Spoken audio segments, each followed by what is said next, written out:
അതുവഴി ശ്രീനാരായണ ഗുരുദേവൻ എന്താണ് വിവക്ഷിക്കുന്നത്, അല്ലെങ്കിൽ എന്താണ് ലക്ഷ്യമിടുന്നത്? ആ ലക്ഷ്യപൂർണ്ണതയിലേക്കാണ് ഗുരുകുല കൺവെൻഷൻ കടന്നു പോകുന്നത്.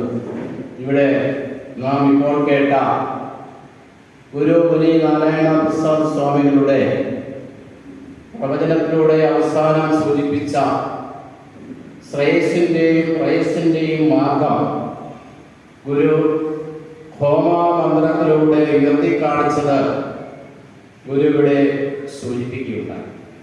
ഈ മഹത്വപൂർണമായ മാനവിക ദർശനമാണ് മറ്റു ദാർശനിക ആചാര്യന്മാരിൽ നിന്നും മറ്റു ദാർശനിക സംഹിതകളിൽ നിന്നും ശ്രീനാരായണ ഗുരുദേവന്റെ ദർശനത്തെ വ്യത്യസ്തമാക്കുന്ന മഹത്വം എന്ന് നമുക്ക് അറിയുവാൻ കഴിയും.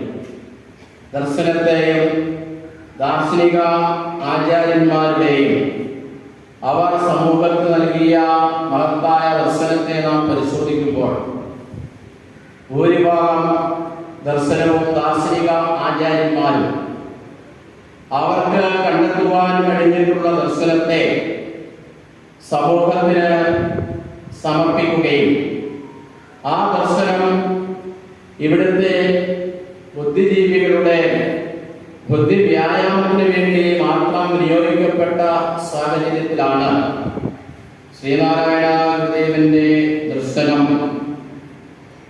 അത് കാലത്തോടൊപ്പവും ലോകത്തോടൊപ്പവും ഗുരു ജീവിച്ചുകൊണ്ട് കാലത്തിന്റെയും ലോകത്തിന്റെയും മാറ്റത്തിനനുസരിച്ച് ഒരു യഥാർത്ഥ മനുഷ്യനെ സൃഷ്ടിക്കുവാൻ ഉതകുമാറുള്ള അവസ്ഥാവിശേഷം സംജാതമാകണമെന്ന ഒരു വലിയ ലക്ഷ്യം ശ്രീനാരായണ ഗുരുദേവൻ ഉണ്ടായിരിക്കുമെന്നുള്ളത്.